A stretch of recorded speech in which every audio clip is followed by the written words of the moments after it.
बिस्मिल्लाहिर्रहमानिर्रहीम अस्सलामु अलैकुम। जी हाँ दोस्तों, तो सभिनि खे भलीकार चवां थो ओनली सिंध टीवी चैनल में के चवां कल्ह मां हिकिड़ो वीडियो ठाहियो तव्हांजे लाइ त यूट्यूब कीअं मोनिटाइज़न थींदो आहे ऐं उन खां अलावा जो पॉलिसी छा आहे पूरो तव्हांखे सम्झायोसि।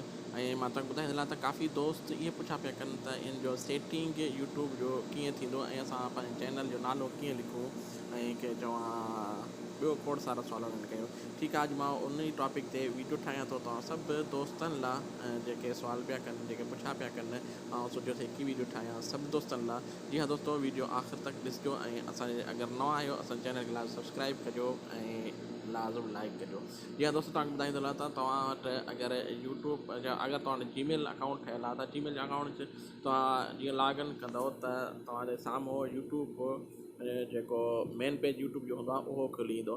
तव्हांजे यूट्यूब जो जेको प्रोफाइल आहे साइड में ई तव्हां ॾिसो था, मां क्लिक कयसि, हीअ ओनली सिंधी टीवी मां लिखियलु आहे ऐं मुंहिंजो चैनल जो नालो ऐं तव्हांजे साम्हूं सिर्फ़ु जीमेल अगरि तव्हां अकाउंट यानी अगरि तव्हांजो चैनल न आहे ठहियलु, नालो चैनल ते लिखियलु न आहे त तव्हांजे साम्हूं बिल्कुलु जीमेल जेको नालो हूंदो जीअं अयान अमीन ऐं 688 जीमेल कॉम तव्हां ईअं साम्हूं लिखिजी ईंदो तव्हांजो पंहिंजो जीमेल।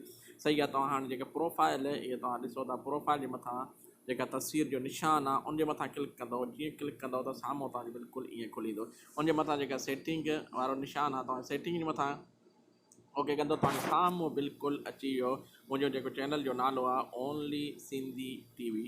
ही ठीकु आहे। ऐं हेठां तव्हां जेको डिस्क्रिप्शन में जेको बि तव्हां लिखी सघो था, पंहिंजो मोबाइल नंबर ऐं जेको तव्हां वीडियो ठाहियो था उनजे बारे में तव्हां लिखी सघो था, यानी पंहिंजो यानी सिटी जो नालो जेको बि तव्हां दिलि चए उते लिखी सघो था।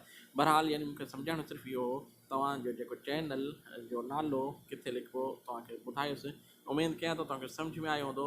अगरि सम्झ में न अचे तव्हां कमेंट कजो ऐं के चवां हिन वीडियो खे लाज़ लाइक कजो ऐं असां चैनल खे सब्सक्राइब कजो अगरि नवां आहियो त।